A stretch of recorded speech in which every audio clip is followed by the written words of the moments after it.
Well, hello, everyone, and welcome to the Distributors Deliver Podcast. My name is Eric Hoplin. I'm the CEO of NAW, and today I'm delighted to be joined by Eva Heller. Eva works at ADI Global and recently has been named one of the top women in distribution by Modern Distribution Management. Eva, welcome to the program. Thanks, Eric. I'm super excited to be here. Well, so tell me a little bit about ADI. So ADI Global is a distributor of security and AV products. I'm going to say we are a GSD culture. I'm going to say I can't say the second word, done. Okay. Get blank done. You get it done. Okay. We are a team of executioners, highly focused on the customer, and really always have that customer end experience in mind when we're looking at solutions and how we want to go to market and how we want to present ourselves and our solutions. Oh, that's fantastic. And so let's talk a little bit about you, too. And I'd love to hear a little bit about your career journey. How did you get to where you're at today? Okay. Second time I'm talking about this today. It was quite an interesting journey. So I had started my career actually in big box retail. My first job out of school was at Bloomingdale's. Oh, okay. Love Bloomingdale's. Yeah, a little too much. So I started out as a planner in Bloomingdale's and stayed there about 5 years, followed by Bed Bath & Beyond. Okay. So in the big box retail sector, was there about 10 years, and then had the opportunity to come over to Honeywell at the time. Yep. To work for ADI. And I had initially started with ADI as Director of Distribution, Planning, and Inventory Management. And probably did that for about 8 years, at which point I had the opportunity to expand my career into VP of Operations. And then that was a lot of fun. It gave me the opportunity to go beyond just the inventory and demand planning sector and really get into distribution, logistics, real estate, business excellence, and allowed me to really round myself out. From there, I had the opportunity to move into a broader real estate role after we did our Snap One acquisition. So ultimately, we went from having about 120 locations in North America to close to about 160. Okay. So really started to think about what is the right footprint optimization strategy in terms of our stores. How do we go to market? Do we consolidate into the Snap store, into the ADI store? And really what made most sense for our customers. The one sort of mantra that I always had in the back of my mind is, are we better together with the experience that we're creating there? So that was at the storefront. And then we also had 16 distribution centers that we were looking to optimize in terms of where the center of gravity of demand is and how we can best position our DCs and get to an optimal state to support the customer experience. And how are you doing on that journey? You're getting close to getting that optimal state? We're about halfway. Okay. So we started out with 16 DCs. We are at around 11 right now, and we're really targeting on strategically leveraging the locations that we put our DCs in. So we went from having one import center on the West Coast to having a second import center in Savannah to de-risk any potential geopolitical issues or strikes at the Long Beach port or what have you. Well, that's pretty smart because we're seeing geopolitical issues kind of crop up, it seems, on a daily, weekly basis these days. Yes, we are. Uh-huh. Absolutely. So it gave us some really strong positioning to be able to handle imports and kind of de-risk that whole thing. Okay. We are about to embark on our third, what I'll call super DC. So now we have one on the West Coast, on the East Coast, and now we're building one in the Northeast. What do you mean by a super DC? Just in terms of size and scale? Or? Yeah, size and scale. And so typically our distribution centers would handle day-to-day operations, supporting customer requirements, shipping orders, staging orders, helping customers with project staging and such. A super DC also handles import, testing, quality control, some of the more broader capabilities. Okay. And also size. So sure. In this case, size does matter, and typically our DCs historically are from 60,000 to 130,000 square feet. These DCs start about 300,000 and go up to almost 500,000 square feet. Wow, that's a big difference. Yeah, it's exciting. Yeah. Now, I know that ADI Global in the last years had a structural change. It spun out from the parent company. How's the change working out, and anything new in your life as a result? So we actually did our first spin-off from Honeywell in 2018, which was, I'll just say, freeing. Okay. It allowed us to redirect our investment to where we wanted to in terms of being able to finally replace our ERP. So we just launched a new ERP. We're able to do some expansion of our sales staff and invest in some technology.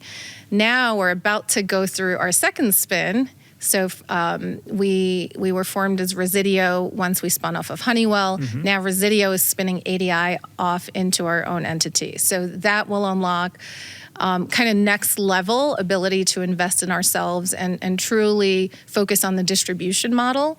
When we were part of Resideo, there was a manufacturing leg and a distribution leg. So when you look at the margins of those two businesses, you still have that manufacturing leg that's going to have higher margins and higher returns. And in terms of investment, the dollars still tended to go there a little bit more. Now, when we spin off as ADI, we will be able to direct those funds directly into growing our business. Okay, great. So let's talk a little bit about women in distribution. As we mentioned, you're named one of the top in the year 2026. So several people nominated you. So you must be doing something great to attract attention. Now I have a quote here from one of the people that nominated you, and they said, "Eva is the person you call when the work is hard, the stakes are high, and you need someone who can fix both the problem and pull the organization together."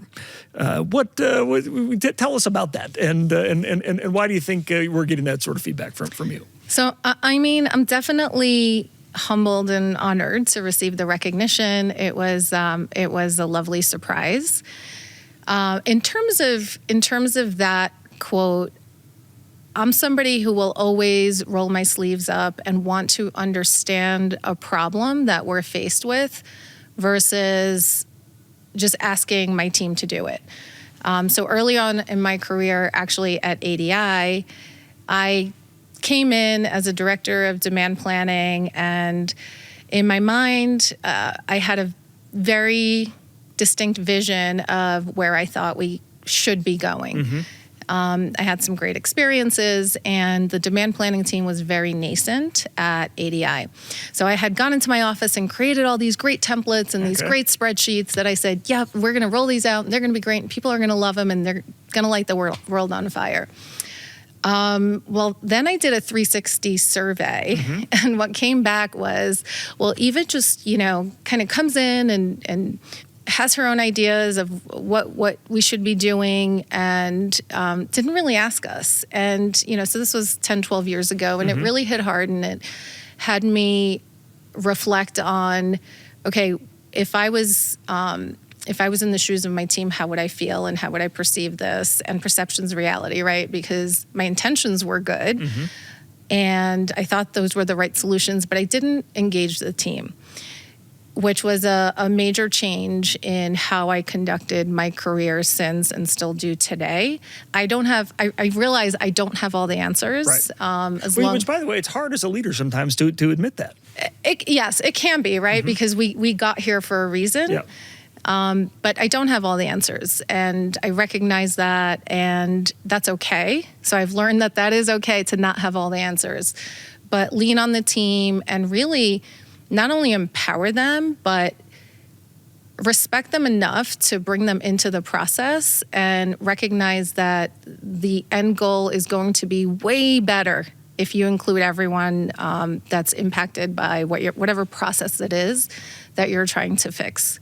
So that's kind of how I would perceive that is that comment, that quote, is really try to understand the process, learn from those around you, and work together to deliver an awesome result. Yeah. Distribution has historically been, say, a male-dominated industry. And I remember my first NAW event that I walked into, and I looked across the room and I saw a handful of women at most. And, over the last 6 years, it's really changing. So talk to me about that journey, what you're seeing changing in the industry, and what can we do to empower more women to be taking up the reins of leadership at distribution companies? That's a great question. I will say I've been very fortunate at ADI that ADI really values diversity in terms of, I'm going to say we're blind to gender, right? Yep.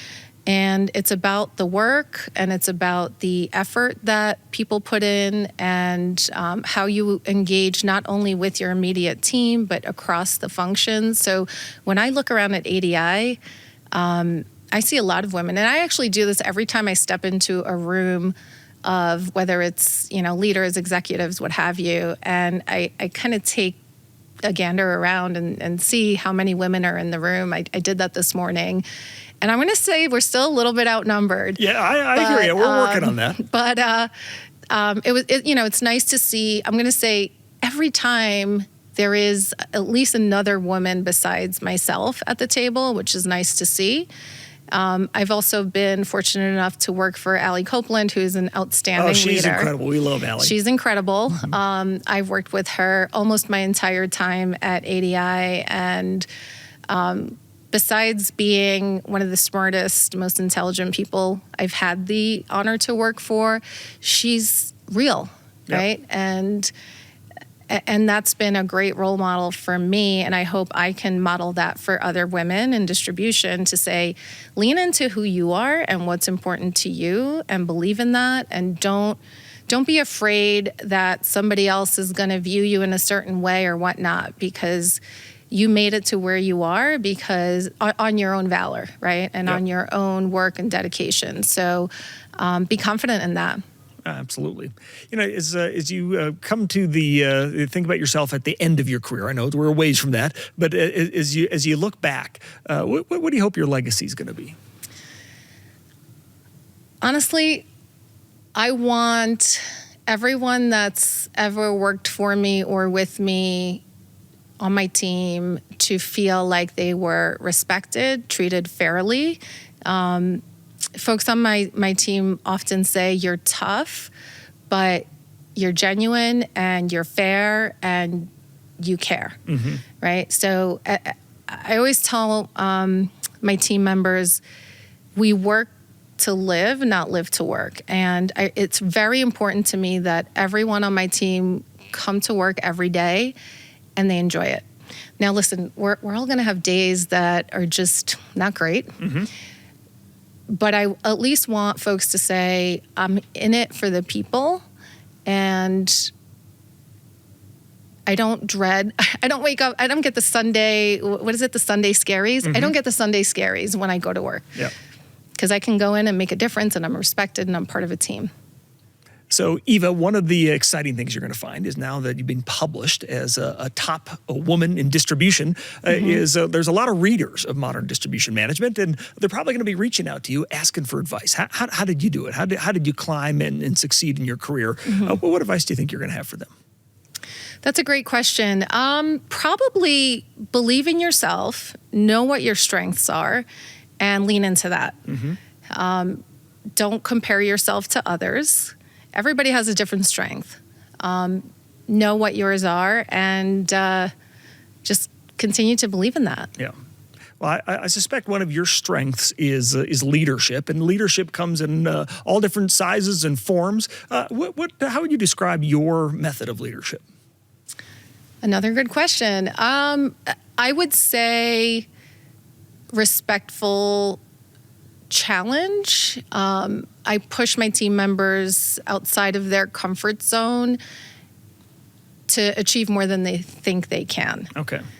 I really also try to form a personal relationship with everyone on my team, so I understand what's going on in their lives, what they're bringing to work every day, and what they're having to overcome potentially, and try to support that as well. So I think a lot of my team members will say that I can be firm, and they always know what the expectation is, but I'm also very fair and empathetic in my leadership style.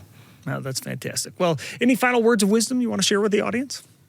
Well, thank you for giving me this opportunity. It's been a real honor and a lot of fun being here at the Shift Conference this year. I look forward to engaging with the rest of the conference. And just thanks for giving me the opportunity. Well, you're sure welcome. And Eva, everyone is excited for you in this award and all the women that are standing with you as the top leaders in 2026. And for those of you who haven't seen the story, go to Modern Distribution Management. You'll find the story online. And if there are women in your organization that should be honored in 2027, I'm sure we'll take nominations soon. And as we always say, thanks so much for joining us here on the Distributors Deliver Podcast.